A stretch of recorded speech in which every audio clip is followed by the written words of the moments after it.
I have been asked to do several things today, and I want to begin, though, first with just congratulating in the biggest, deepest way to those of you who have received certification from China as trainers.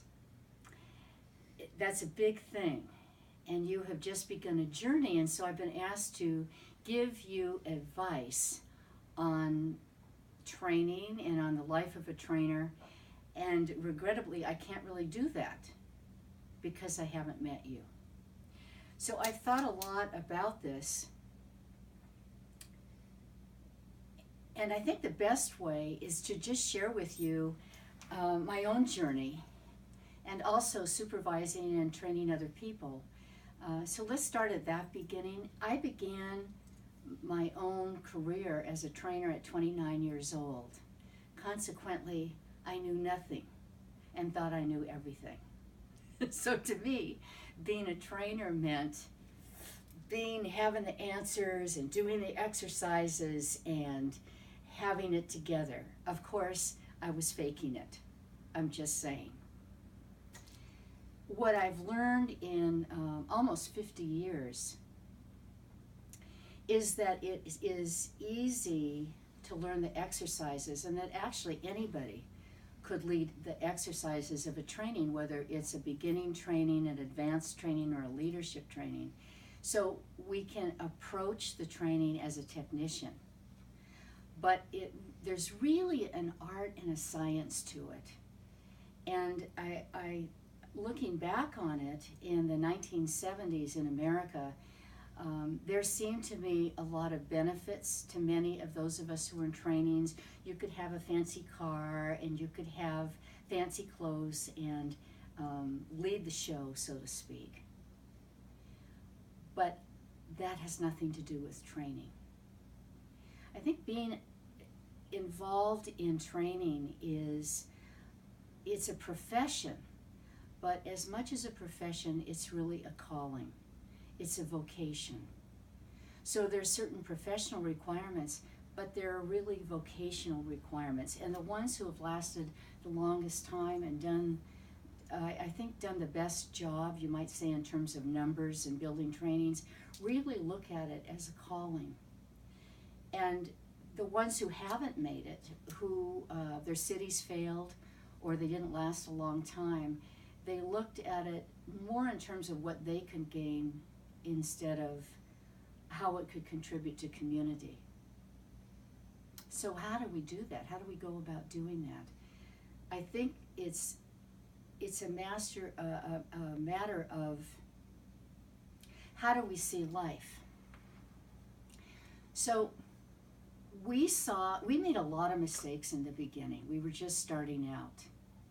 And that's true of any enterprise. We make a lot of mistakes. The question isn't whether we've made a mistake, not whether we're going to cane ourselves or be caned because a mistake has been made. The question is, do we see that as an opportunity for learning? So being a trainer is really being on a pathway of lifelong learning because we can't take anybody further than we've been ourselves. So are we willing to keep growing?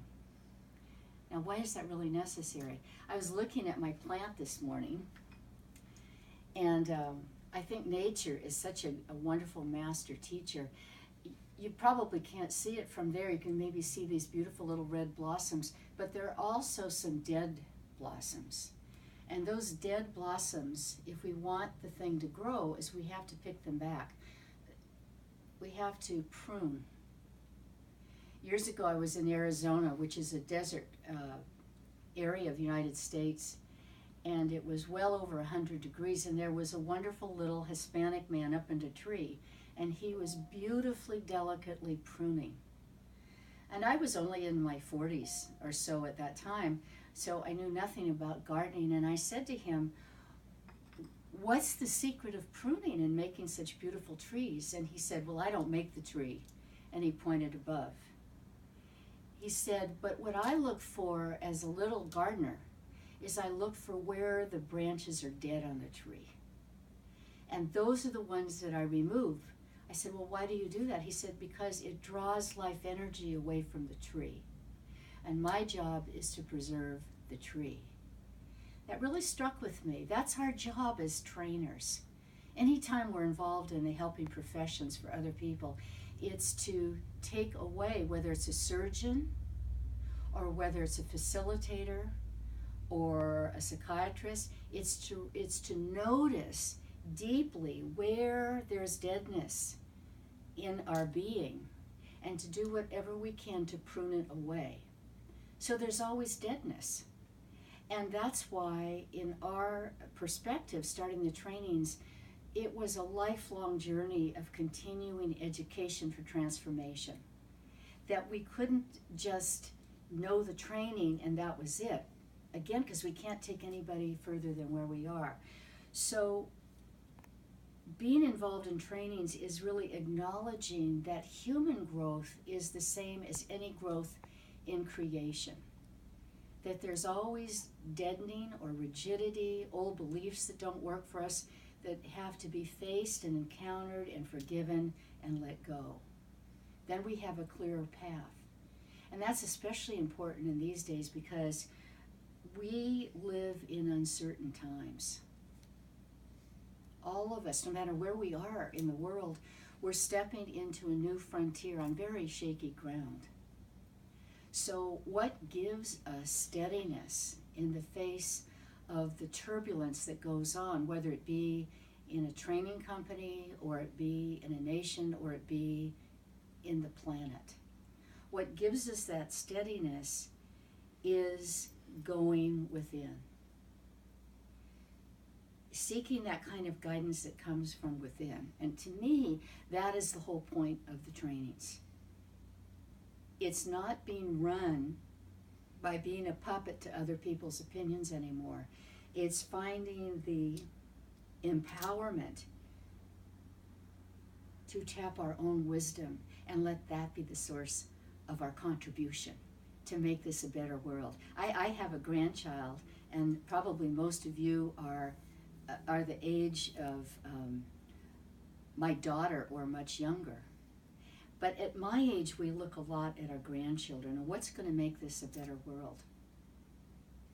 There's a story that comes to me right now that you probably know because it took place in China quite a long time ago. And there was a drought in a particular region. I forget the name in China. And the people were desperate. They were dying. The crops were dying.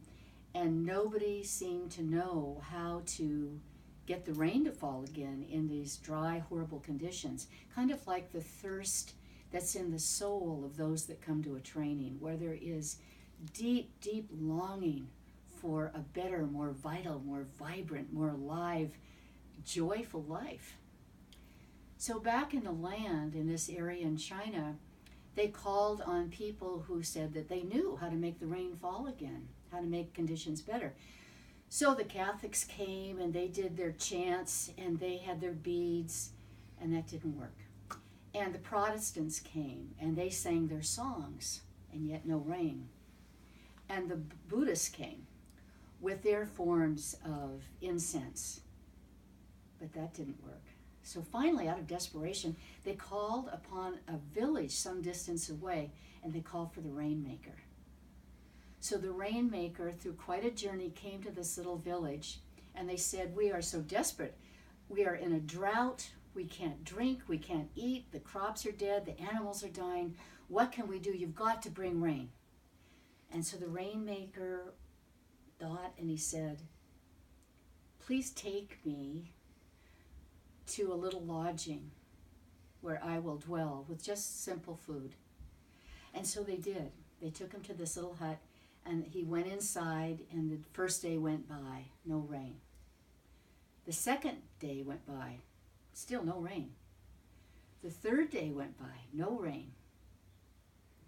The fourth day, suddenly clouds appeared in the sky, and the rain began to fall, and the people were so grateful. They bent down and they kissed the earth. They were so grateful. At last, for months it had been dry, and now there was rain. And the little rainmaker came out of his hut, and they said, "How did you do this? How did you make this miracle happen?" And the rainmaker said, "Well, when I came to your village, I knew things were out of harmony. And so I had to go inside and establish harmony within myself. I didn't make the rain fall. I simply came into peace and harmony in myself. And the rain came. And I love that story, not only because it's from your country, but because I think it's such a teaching for all of us when we don't have the numbers we want, or we don't have the praise that we want, or we don't feel loved, or we don't feel belonging, is we need to go inside to that original place of belonging and find the love and peace and compassion there for our own being.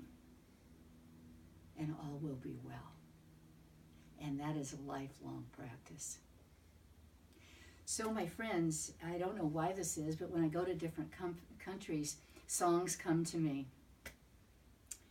Like when I left Taiwan, I'd always start with this one song and I'd end with this one song. Andreas Bocelli, one of my boyfriends, sang it, Time to Say Goodbye. Why would I start a training in Taiwan with that? Time to say goodbye. Because whenever we say hello, we must be willing to say goodbye. I don't know if I'll ever meet you. I don't know if I'll ever be in your holy presence, but I do know this. What we have is this minute now. And I wish you from the bottom of my heart and spirit, well, the journey you're on is such a blessing to yourself, to your family, and to your whole community. I just wish you the best, and I salute your endeavor, and so it is.